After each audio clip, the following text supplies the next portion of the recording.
Welcome, Bills fans. Another week, week 13. The Bills facing the Jaguars. We got a lot to talk about, and let me just quickly do this. We're talking about Buddy Nix, the interview, obviously, Chan and Fitz, and then we'll go on to the Jaguars game. So Brandon will take it away right now. So this morning it kind of got heated on an interview on the Howard Simon show with Buddy Nix, and the first part, Howard asked him about Chan and Fitz and them next season. Okay, on that, at this point, are you expecting Chan Gailey and Ryan Fitzpatrick both to be back next season in their respective roles? You know, I addressed that about 2 or 3 weeks ago, and the reason was so I wouldn't have to do it every week or after every loss. So I'm through discussing that. All right, and then Nix stands firm on that again. Well, this is not 3 weeks ago. I mean, you're 4-7, and you're looking at not making the playoffs again. Well, it's today, and that's my answer today. And then Howard talks about, does he have full control of the team, and Buddy seems to have a sarcastic comment. Do you have total control as the general manager when it comes to whatever happens with the football coach on this team? You know, I got a boss just like you do. Mr. Wilson is obviously the owner, and anybody that says he don't have the final say is living in a dream world. And then Howard goes on saying if Ralph had any contact with Nix about Chan Gailey or Fitzpatrick, and this is where Buddy kind of gets mad or ticked off.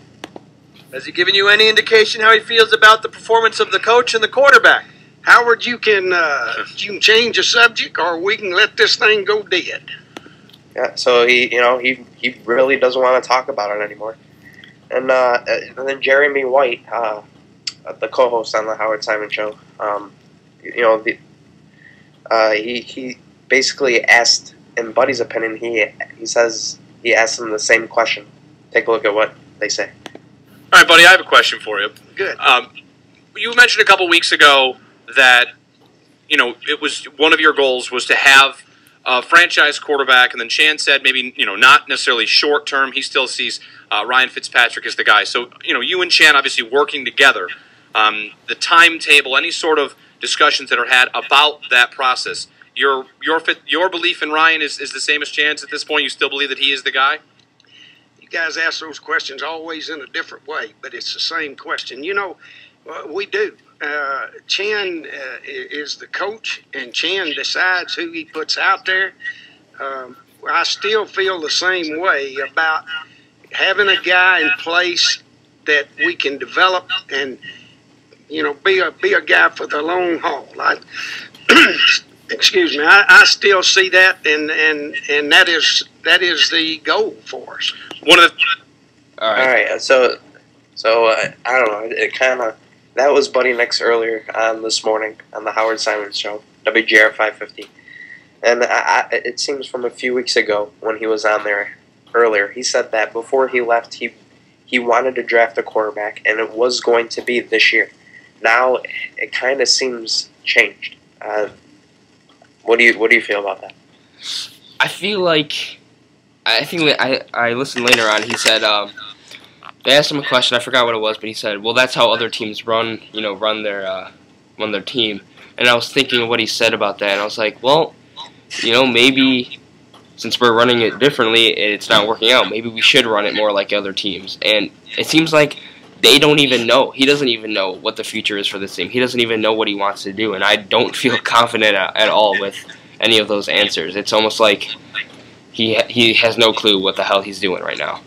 I think Chan had something to do with it these past couple weeks, because a few weeks ago when he was on talking with Howard Simon, he seemed firm on it. He seemed confident, and all right, we're drafting a quarterback. This is what's happening, and maybe the little bird, if you will, was right behind his ear, which is Chan Gailey saying, all right, no, I want Fitz. If I'm still the head coach, I want him, and now it's totally changed, and seems. Obviously Buddy is totally fed up about Ryan and the questions about Ryan Fitzpatrick and Buddy Nix. And Chan Gailey. And I would be too, but like if I was in his shoes, to get rid of that, you have to have an answer. You know, stand to your answer, and I don't know. I just don't really like what they're doing right now. It's just very. It's very, you know, at a fan's perspective, it's like watching a circus roll out. You know, I'll be the first one to say, you know, I have tried to defend Buddy Nix, you know, the C.J. Spiller drafting, and then and what he's done in the past off season. You know, I even wrote an article about that on our page. You know, but I don't know, maybe it's kind of getting to the point now where Chan is you know, maybe telling him what to do. I'm probably wrong about that, but it kind of seems that way. Yeah. You know, from a couple weeks ago till now. Buddy's got it. Yeah, Buddy's got a. It seems like Chan's taking more even control than he is, and like there was a fan who came on the air. He asked him a question about not running Spiller as much, and he's saying, you know, that's how other teams run. You know, run their team. The GM tells the coach what, you know, kind of what to do. And let me just go back to last week. Spiller gets a 41-yard run. Then the last 14 offensive plays of the game, C.J. Spiller is on the field for only 4 of those plays. Now, in my eyes, that is terrible coaching. I feel like Buddy Nix got to step up and, you know, say something about that, because you're letting your best player on the bench and not even on the field to help your team out. Yeah, and then he also had, you know, I forgot. He had that big run, and see, I think this is kind of Chan Gailey contradicting himself. My point is that, you know, he had that long run, and then after that long run, they run it like about 3 or 4 straight times. But then last week, again, the Thursday night game, Chan Gailey says that C.J. Spiller gets winded really easily. So then why are you running the ball with him 4 straight plays after when he ran for a long run? I mean, that doesn't seem to make sense if he's a player that gets winded easily. And I'm not a coach, and I'm not going to go to the point to say that I would be a better coach than Gailey, but Gailey makes it sound like coaching in the NFL is rocket science, and it's like they're making it tough on themselves to create a team and to coach a team. Yeah, I mean, to be honest, again, there's always those would-haves and should-haves every single year with this team going back, and again, a lot of would-have and should-have and could-have wins that they could have had, and last week was one of them. They could have easily won this game last week. And, alright, I got something to ask. 35-yard line in a dome would be a 52-yard field goal. You're telling me Ryan Lindell can't kick a field goal? Or hell, you know, I think he can. You know, even in that situation, even if you don't want to kick a field goal, even going for it, and if you don't make it, with the punt that was only a net punt of 24 yards, you're only losing about 10 yards, and the Colts, you know, were shredding us for the most part. Yeah, and I thought that Ryan could make it. I love Ryan Lindell, but at the same time, if you don't think that he can make a 52-yard field goal, then maybe you should have stayed with Sean. Then maybe you should have dropped him and kept Sean Potter. Well, my brother said after the game, Monday morning, he was listening on the radio, and they asked him why he did that and made that decision. And his simple answer was, I don't like to do that. That was it. That was his answer. I don't like to do that. So, I mean... Well, I don't... You know, apparently he likes kicking the ball to the other team and not having the ball. You need to have the ball to win a game, and apparently that's not his style, I guess. I mean, what else can you tell me? You need the ball to win. Like I said, I also was kind of a defender of Chan Gailey, but now it's getting to the point where this guy is, you know, I don't know, maybe overthinking stuff. Exactly. Like that's what I said, like about the rocket science. He's just making it harder than it should be on him. He's making it to the point where he's like, before he's calling plays, he's like thinking, oh, how can I trick him? How can I trick him on this play? But it's just like, Gailey, you know, settle down, you know, run the ball. You have a good running back. You know, you have 2 great running backs. You know, you can set up a good pass with that, you know, play action. But it seems like he wants to do something more complex than it actually is. Because to be honest, people want him gone, but I think he's a pretty damn good coach. Take out the equation of, he played 4 matchups against the New England Patriots, and they were all close. Except, the first home game, the first matchup this year against them, there was a blowout. But every game they even won one. They ended the streak. He's a pretty damn good coach, in my opinion. And they stuck with New England. They should have won plenty. They basically could have won all 4 meetings against New England, and they didn't. So I don't know. And I'm kind of up and down with them. There is points where you're just like, you'll take them, but I'm really more just getting rid of him. I want him gone by the end of the year, just because there's so many small calls during the game that he has made that has totally ruined our chances of winning.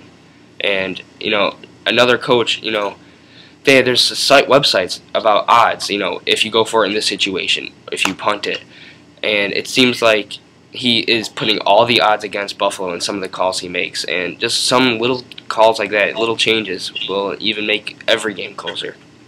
I don't know. I think, in my opinion, maybe you give it one more year. Earlier, Buddy Nick said stay the course, but the question is, how long do you stay that course? You will see how the end of the season rides out. See what folds up. I say if they lose out and they only win 4 games again, I think it's again clean. Clean house. Yeah. Just get rid of it all. Let's go in more in depth with Fitzpatrick. Mostly last week. What you thought, what you think they should do in the draft this year. Well, again, last week he again overthrew. We talked about this multiple times about his throwing motion and how different it is from the past couple of years. Because if he had the same throwing motion back in 2010, I think he would have hit C.J. Spiller and Donald Jones on those long routes. I just don't know what the guy is thinking. And there's points where he has a spark, he'll deliver a great strike, a great pass, and then you'll be like, oh, okay, I'm starting to feel confident, and then the next throw will be 20 yards overthrown or underthrown and either almost picked off, and it's like, all right. And quarterbacks, they stick up for their teammates. Mm-hmm. I'm probably biased because Eli Manning's my favorite quarterback, but when I forgot what game it was. Clearly it was Martellus Bennett, the tight end for the Giants' fault, but Eli Manning put it all on his shoulders. Now, I would hope that Ryan Fitzpatrick. Now they say that T.J. Graham ran the wrong route in New England. If you're Ryan Fitzpatrick, come on. I mean, you just put it on your shoulders. Say it was my fault. Don't put it all on the rookie. Mm-hmm. And you can even tell in the game, he has heart. He wants to, he wants to win. He's playing all he can do. It's just that I just think there's a better spot, better quarterback out there that we can try to get. Yeah, and then Stevie Johnson kind of getting frustrated a little bit. Mm-hmm.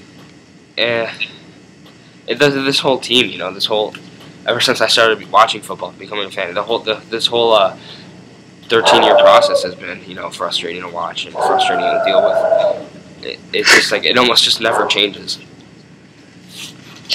Yeah, and the defense only gave up 2 touchdowns in 2 weeks, so they've been improving. Let's talk about that.